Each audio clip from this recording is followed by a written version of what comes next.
Wrestling has more than one royal family. The idea for it, really, we can't take credit, I guess, for the idea of a new wrestling league as much as for over 18 years and almost 2 decades, wrestling had really just been centered around WWE. And it took having 4 free agents with their free agency all ending at the same time, with me and Kenny Omega and Matt and Nick Jackson, to do something very different but very old school in a way too, where wrestling was run by the actual wrestlers. I think that people have gotten into kind of a rut in wrestling of this is just the way that it is. This is how wrestling is presented. And it's been very important to us to present wrestling more as a scope of what the world actually looks like. So we do have people who are from all walks of life and, our women, our men.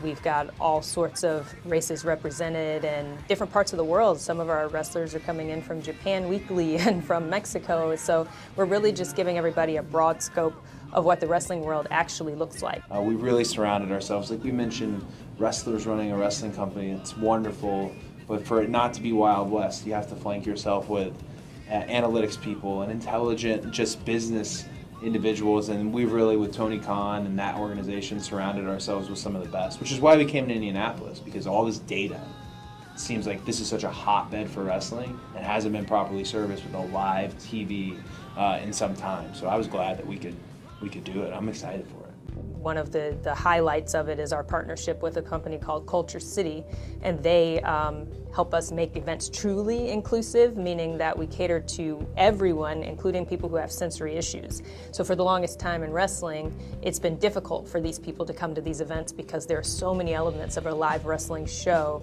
that can be sensitive. And if you have no one who can help or who cares in that instance, then you're just as soon leaving as you walked in the door.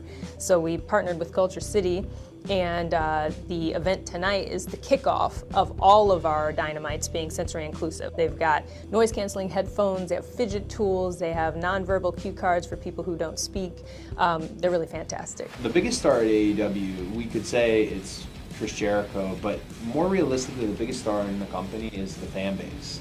They're really the sixth man. Our fan base is incredibly important to the show, and the noise they make and the volume of their participation has a genuine effect on the product, which is what wrestling always should have been. It's the only type of live theater where that actually exists. It's also a culture that our fan base has kind of built for themselves, and I've heard more and more recently people going to the shows by themselves because at the end of the show, they've got a whole section that's become their friends. I would say anybody who's a little on the fence about it, just take that leap, come on over, and you're going to be addicted, you're going to be hooked.